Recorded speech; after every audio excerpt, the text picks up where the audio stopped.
This Torah class is brought to you by TorahAnytime.com. Welcome everyone to a special presentation hosted by Chazak in honor of the new book, the new Sefer, The Darkness and the Dawn, published by ArtScroll. This is our second Darkness and Dawn event. Thank you everybody for joining us. This book was released upon the occasion of the Shloshim of my revered grandfather, Zechat Tzedek Bracha, Harav Mordechai Leib Glatstein, who endured and lived through all the years of darkness, through the Holocaust, and emerged with unwavering, unbending, ironclad, towering faith in HaKadosh Baruch Hu, and he was an inspiration and a source of strength and support and encouragement to anybody who encountered him or had the privilege to meet him. May this book be an aliyah to his neshama, Began Eden Tehei Menuchasai. This special event is hosted by our dear friends at Chazak. I want to thank Rav Ilan Meirav, Rabbi Aniv Meirav. I want to thank my good friend Rabbi, and whatever you could do to support this worthy organization. Certainly, Tavai Aleichem Bracha, especially for their amazing efforts enrolling Jewish children into yeshivas, which is really hatzas nefashos and saving Klal Yisrael. So, kol hakavod to Chazak. May HaKadosh Baruch Hu strengthen them and bless them for all of their wonderful work.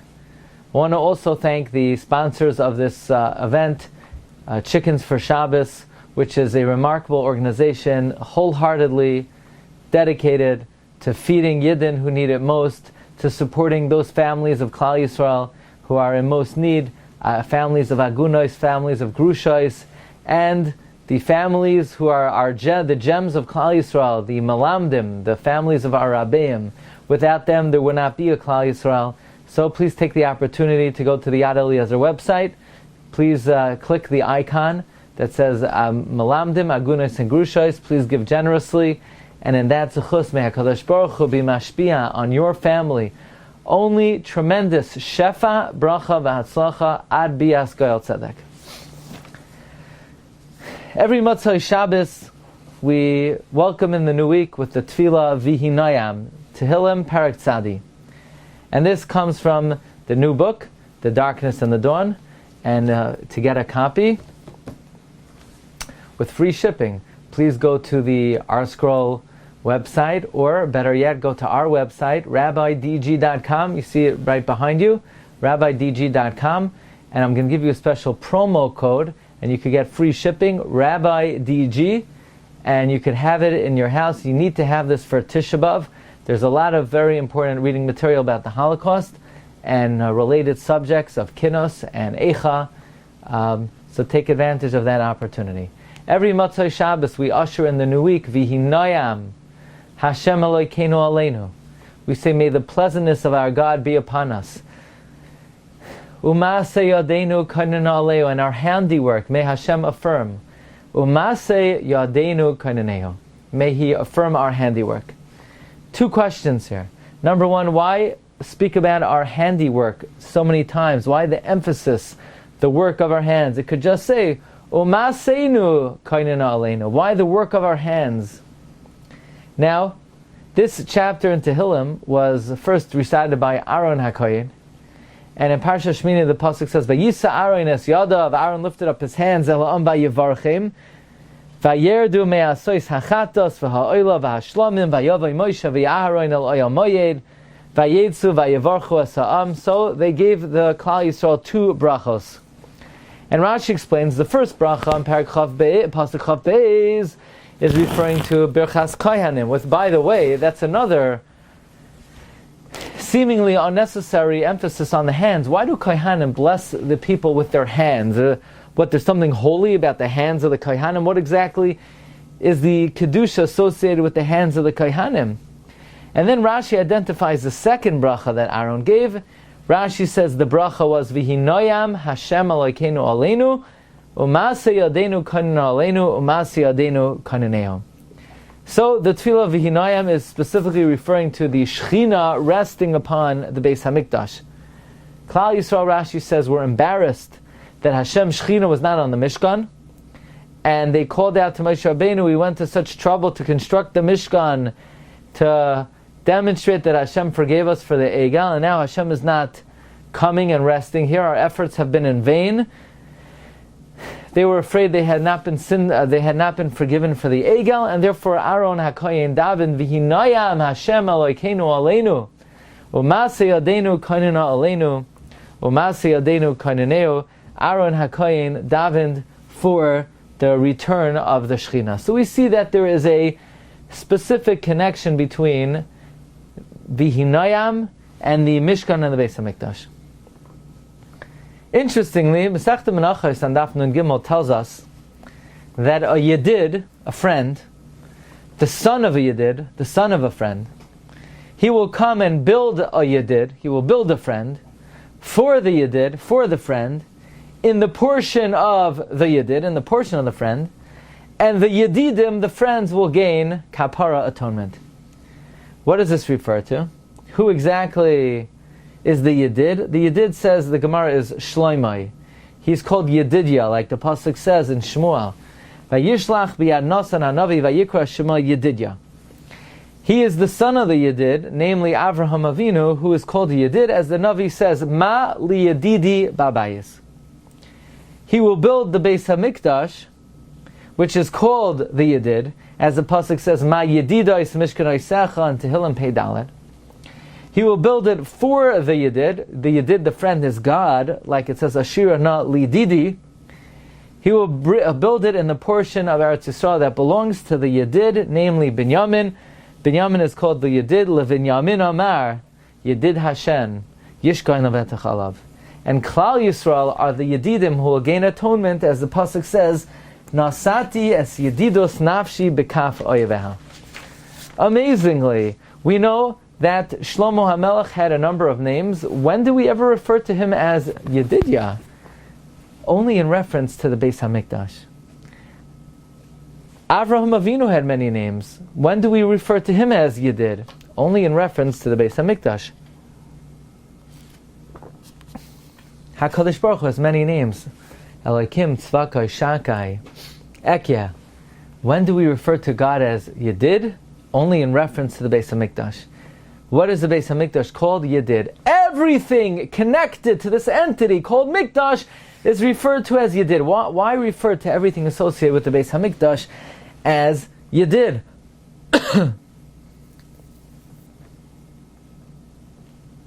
What is the meaning of this? How do we explain this? The Masechta Menachos says that when Hashem was about to destroy the Beis HaMikdash, he went into the Beis HaMikdash and he noticed Avraham Avinu standing in the Beis HaMikdash, and Hashem said to Avraham, Ma li yedidi bebeisi.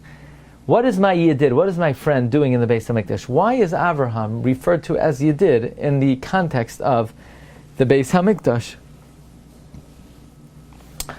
Furthermore, if you go to Megillah Eicha, the penultimate pasuk of Eicha, we say, Hashivenu Hashem Eilecha v'nashuva. Hashem, return us to you, and we will return. Chadesh yameinu kekedem. Renew our days like the days of old. What does this refer to? Renew our days as the days of old. The simple interpretation is bring us back to the good old days when the Beis HaMikdash stood. However, the Medrash interprets this pasuk differently. The Medrash interprets this pasuk that Hashem should bring us back to the days of Adam HaRishon in Gan Eden, like the pasuk says, Vayigaresh es ha'adam, vayashkein mikedem leGan Eden. So here it is, we're saying Eicha. Eicha is lamenting the Beis HaMikdash. And one would have assumed that the Eicha would end with the tefillah to return to the Beis HaMikdash, but instead we say, no, Ribbon Hashem, return us to the time of Adam HaRishon in Gan Eden. What does Adam HaRishon in Gan Eden got to do with Churban Beis HaMikdash? Now, after Adam and Chava sinned by eating from the forbidden fruit, Hashem chased them out of Gan Eden. Hashem was not happy with this, and he lamented their banishment. Vayikra Hashem el ha'adam vayomer loi, Ayeka, where are you? Says the Medrash, the word Ayeka has the same letters as the word Eicha. Hashem was lamenting, mourning the banishment of Adam HaRishon. Just like we lamented Eicha when we were exiled from Jerusalem, God too lamented Eicha, Ayeka, when He traced Adam HaRishon out of Gan Eden. The Medrash explains that Adam HaRishon being chased out of Gan Eden is parallel and similar to Klal Yisrael being chased out of the Mikdash and the Beis Hamikdash. Being in Eretz Yisrael, being in the Yerushalayim was like being in paradise. Like Adam HaRishon, being chased out of Yerushalayim was like Adam HaRishon being chased out of paradise. So, at first glance, the parallel seems to be striking. Adam HaRishon leaving Gan Eden seems to be mirrored by Klal Yisrael going into Golus. But it seems like their respective sins were quite different. Adam HaRishon ate a fruit. Klal Yisrael committed 3 cardinal sins in the times of the first Beis Hamikdash: Avodah Zarah, Gilui Arayos, Shvichas Damim. Comes the Vilna Gaon, and this Vilna Gaon, interestingly, is quoted in a letter that was sent by Hagoin Rav David Kohen, the Rosh Yeshiva of Hebron, to Rav Moshe Shinerman, the Rav in Flatbush, who wrote the Sefer Oyhel Moshe on Inyanei Churban. And Rav David Kohen cites a Gra who says that Adam HaRishon did in fact violate the 3 cardinal sins, and he also explains how Adam HaRishon gained atonement for these cardinal sins. The Gra brings an amazing tradition that Adam HaRishon gained atonement through his 3 Gilgulim. Who are the 3 Gilgulim of Adam HaRishon? They were none other than Avraham, Yitzchak, and Yaakov. Now, the Gra does not explain how Adam HaRishon violated the 3 cardinal sins, but he does explain how he gained atonement for them. Adam HaRishon sinned with Avodah Zarah, and therefore, Avodah Zarah, it says in Devarim, Psilei Eloi Heihen, Eloi Heihem Tisrafun Be'esh, Avodah Zarah gets thrown in fire. Avram Avinu, who gained atonement for the sin of Adam HaRishon for serving Avodah Zarah, was thrown into a fire. Well, Yitzchak Avinu gained atonement for Gilui Arayos. Arayos begins with the eyes, and Yitzchak was blinded. Yaakov gained atonement for Adam HaRishon's Ritzicha. Yaakov Avinu went into Golus. Golus is an atonement for Shvichas Damim. Now, the Gra does not explain how, in fact, Adam HaRishon violated the 3 cardinal sins, but he explains how he gained atonement for it. The Maharal similarly explains how Adam gained atonement for the 3 cardinal sins. And the Maharal says Avram Avinu was Masakin Gilui Arayos. As the Gemara says in Baba Basra, Avram Avinu was even on a higher level than Eov. Eov said, Bris karati le'enai uma es boinein al basula. Eov says, I sealed a covenant with my eyes, I will not gaze at a basula. But a woman in his own family, perhaps he would gaze at. But Avram Avinu was even on a higher madrega. He was on the madrega of Hine no yadati ki isha yifas mare'at. Avram Avinu's extreme purity in guarding his eyes gained him atonement for Gilui Arayos. Yitzchak Avinu, being brought as a carbon, gained atonement for Avodah Zarah. Yaakov Avinu gained atonement for Shvichas Damim. So the first Beis Hamikdash, the Maharal says, which was built in the merit of the Avos, gained atonement through the lifetime of the Avos. So the Maharal and the Gra are both presenting this very novel idea that Adam HaRishon gained atonement and did in fact violate the 3 cardinal sins, and they were atoned through the Avos.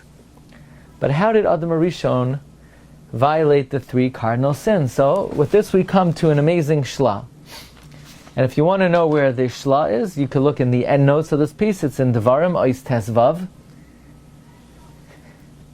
Namely, even though the Torah just mentions that Adam HaRishon ate from the fruit, nevertheless, that eating of the fruit contained all 3 major sins. The Gemara in Sanhedrin says Adam HaRishon was a heretic. He was an apikoros.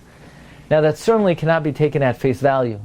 But to some extent, by not listening to the command of Hashem, there was a degree in heresy in that. Number 2, when the Nachash convinced Chava to eat from the Eitz Hadas, the Gemara says in Masechta Shabbos, and if you want to know where, I will tell you, The Gemara says in Masechta Shabbos Kuf Mem Vav, Ba Nachash al Chava v'hito ba Zohama. The Nachash lived with Chava and put in her poison, spiritual grime. So that was akin to Gilui Arayos. And then finally, from this Zohama, Cain was produced, who was the first murderer, hence Shvichas Damim. In fact, the Chavetz Chaim quotes the Shla, and he says that the Chet of the Nachash was also responsible for the destruction of the second temple. Second temple was destroyed because of baseless hatred, sinas chinam, which is the cause of Lashon Hara. Well, the first Lashon Hara was Lashon Hara. The Nachash spoke about HaKadosh Baruch Hu, and he told Chava, you really need to eat from this fruit. The reason why God doesn't want you to eat from this fruit is because He ate from the fruit, and He created the world by eating from this fruit. When Hashem expelled Adam and Chava, then from Gan Eden, He lamented Ayeka, Eicha, the same way Hashem lamented Eicha, and we lamented Eicha when we were chased out of Yushalayim, because the sins are parallel, and the situation is parallel. And in that case, there is a very compelling similarity between the stay of the Jewish people in the Mishkan and the Mikdash, and the stay of Adam Harishon in Gan Eden. And therefore the banishment of Adam Harishon, which is lamented with the word Ayeka, was also mirrored and paralleled by the lament Eicha when we left Yerushalayim. Now, when the Mishkan was finally completed, the Torah says, Vayihi biyoim kalois Moshe lahakim es Mishkan. And it was on the day that Moshe completed putting up the Mishkan. The Medrash says the word Vayihi implies something that once was and now has returned again. Says the Medrash, when Hashem put Adam Harishon in Gan Eden, the Shechina resided there, the Shechina rested there. As the Pasuk says, Vayishmeu es kol Hashem Elokim es halech bagan l'ruach hayom. And Adam ve'ishtoi hid mibnei Hashem Elokim in the garden. So Vayihi implies a return to the original state. In other words, the state of Beis Hamikdash, the entity called Beis Hamikdash, the stratosphere of Beis Hamikdash, was similar to that of Adam Harishon in Gan Eden. How is that? How is the Beis Hamikdash, so to speak, a microcosm, a facsimile of the Gan Eden of Adam Harishon? After the sin of Adam Harishon, Hashem said, now Adam's like one of us. Maybe he's going to stick out his hand and he's going to take from the Eitz HaChaim. The Torah says a very unusual thing. Maybe he'll stick out his hand. Why the emphasis on the hand again? Just say, maybe he'll take from the Eitz HaChaim. Why the emphasis on the hand? The Gemara in Chulin tells us something also quite remarkable. The Gemara in Chulin says on Hamid Beis, there's a klal, Ein HaKadosh Baruch Hu mevi takala al lidei tzadikim. God does not bring stumbling to the tzadikim. But literally, the Gemara is saying, Hashem does not bring stumbling to the hands of tzadikim. Why the emphasis on the hands? Why again the emphasis on the hands? In Shmuel Aleph also we find this irrelevant emphasis on the hands. Vatihi ruach Hashem ra el shal. There was an evil spirit on Shal v'hu b'veiso Yoshev sitting in his house. V'chanisa b'yadoi, with a spear in his hand. V'David menagin b'yad. David was playing the harp with his hands. Of course he was playing the harp with his hands. What else? He was playing with a different part of the body. Another emphasis on the hands. And finally, why do the Kohanim, why are they mevarich Klal Yisrael specifically with their hands? Comes the Ben Ish Chai, and the Ben Ish Chai offers an amazing revelation. This is an Adar Salyo Parshas Bereshis, and that revelation is that when Adam Harishon sinned from the Eitz Hadas, now this revelation, it could be cited from no one other than the great Ramami Pano, who lived from 1548 to 1628, one of the great all-time Mekubalim, student of Rabbi Yisrael Saruk, who was in turn a student of the Ari.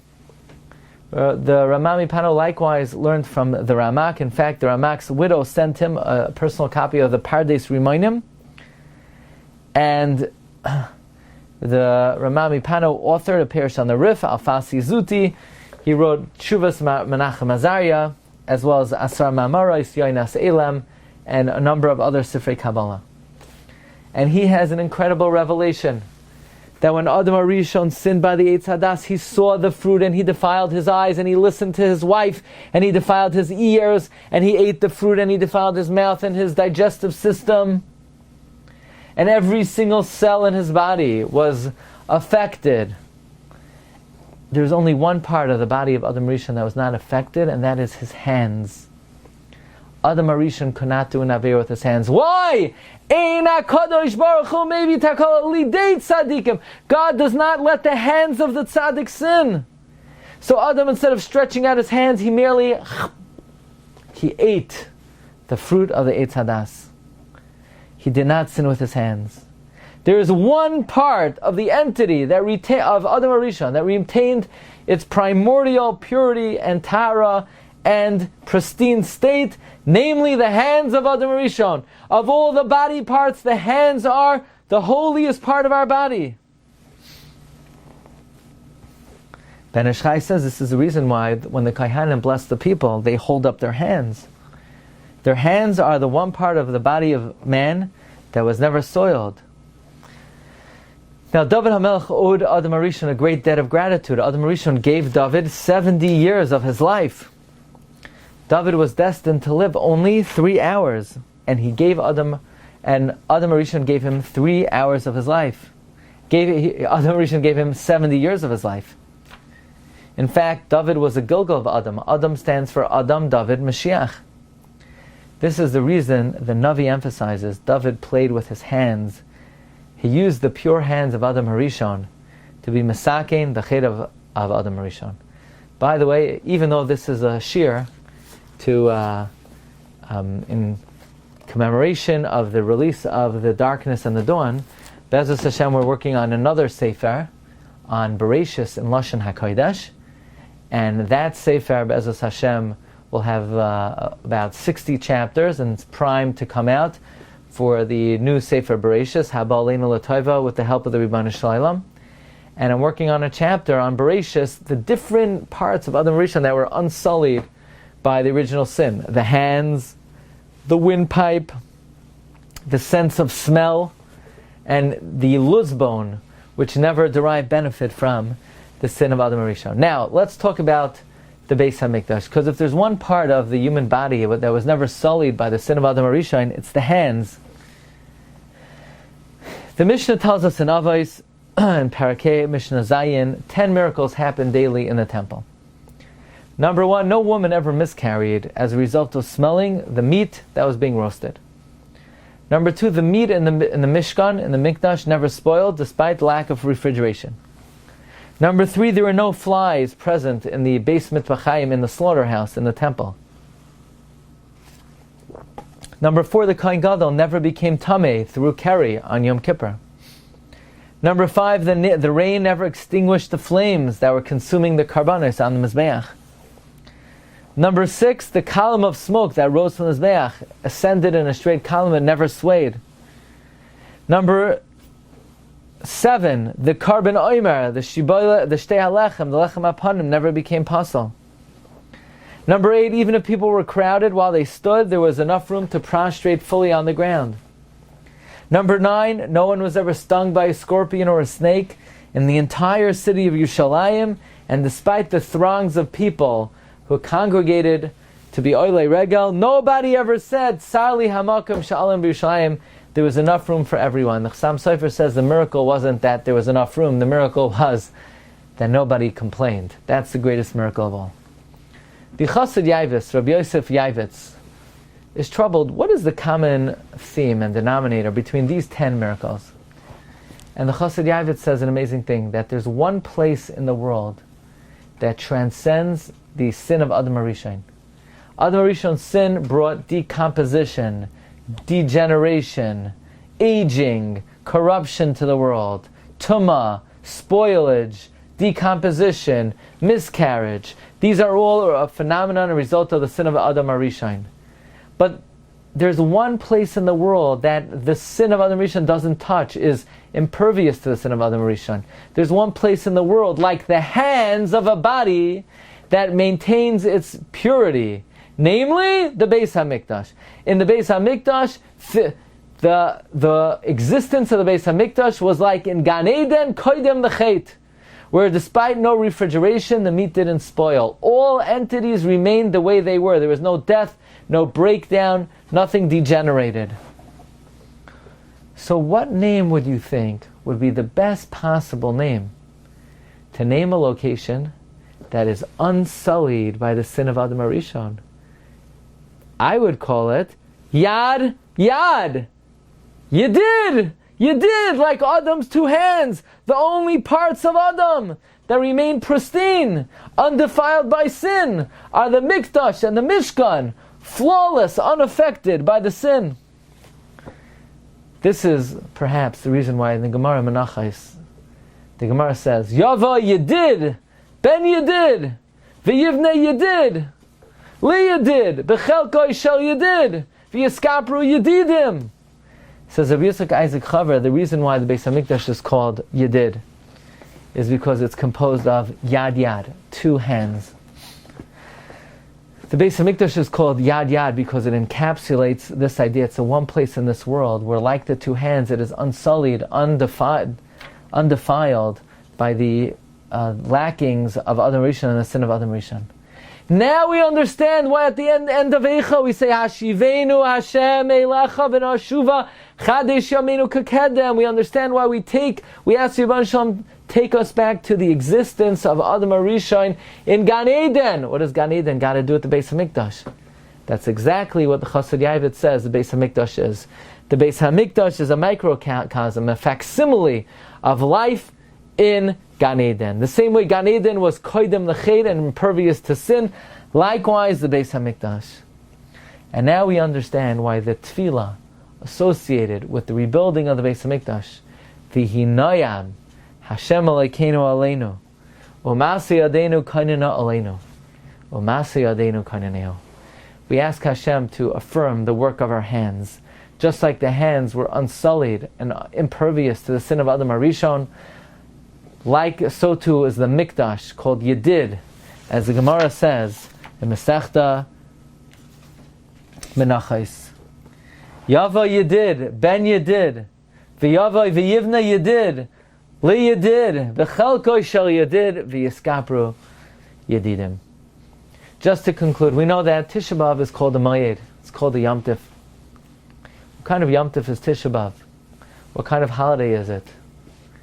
Is there a joyous aspect of Tisha B'Av?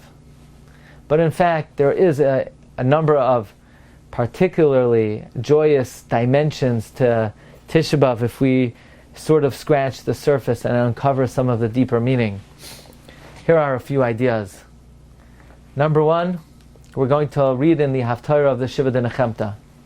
We will read that B'shetzef ketzef histarti fanai rega mimech uv'chesed oilam richam tich v'chazdi meitech layom shnom Hashem. The Rebbeinu Shalom says that the days of sorrow, the days of tragedy, and there were many, it's been 2,000 years, in the eyes of Hashem, it's B'shetzef ketzef histarti panai rega mimech. It's only a moment of Hashem's fierce anger. These 2,000 years in the eyes of HaKadosh Baruch Hu are a fleeting moment. We're really not a long amount of time. Well, if 2,000 years of Jewish tragedy and Jewish suffering and Holocaust and crusades and Inquisition and pogrom were a fleeting moment, and Hashem says the Achros Hayamim is eternal, is endless, is unfathomable, it's Hashem's Midah Taiva is 500 times greater than His Midah Perennios. So if all of this is called Rega, imagine how long the Chesed Oilam is. If this is called Katan, imagine how long the Chesed Rachamim Gedolim is. So as bad as Tisha B'Av is, and as mournful and sorrowful Tisha B'Av is, but it's only a moment, and it's only small.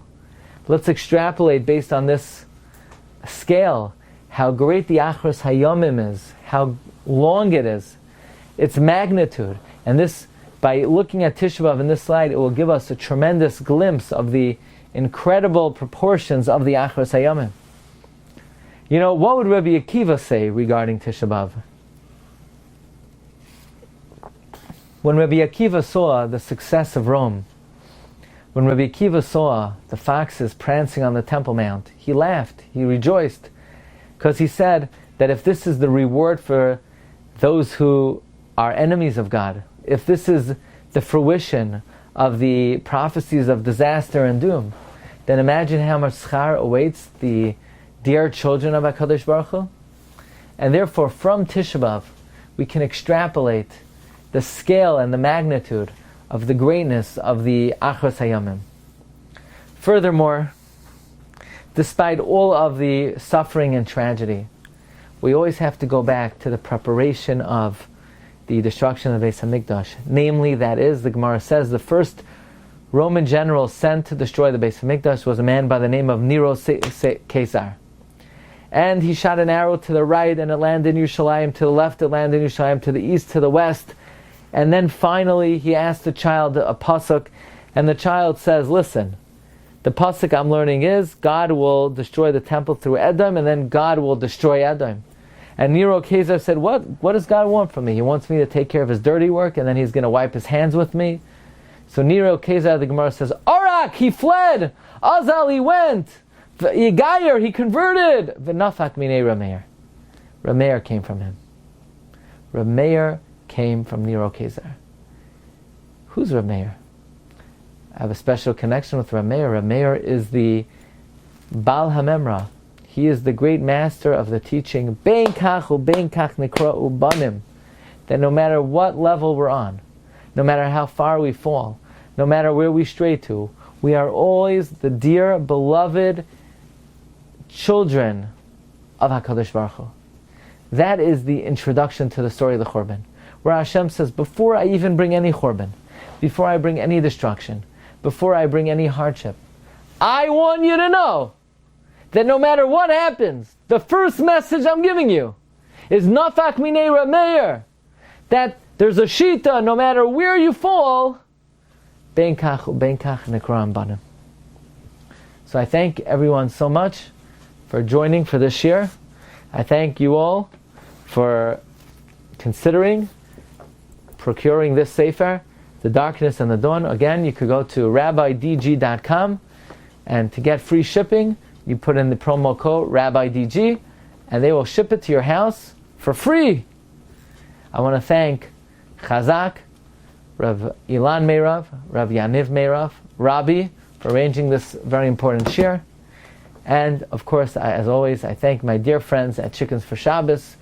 Please, if you enjoyed this shiur, please go to the Yad Eliezer website and even give a small amount to Chickens for Shabbos.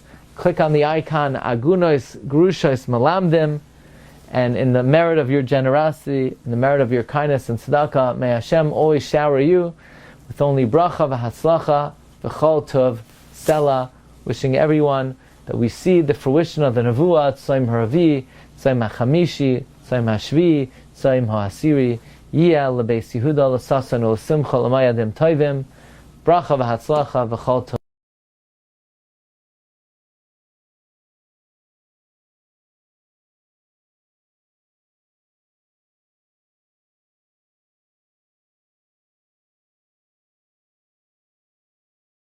You've just experienced another Torah class brought to you by TorahAnytime.com.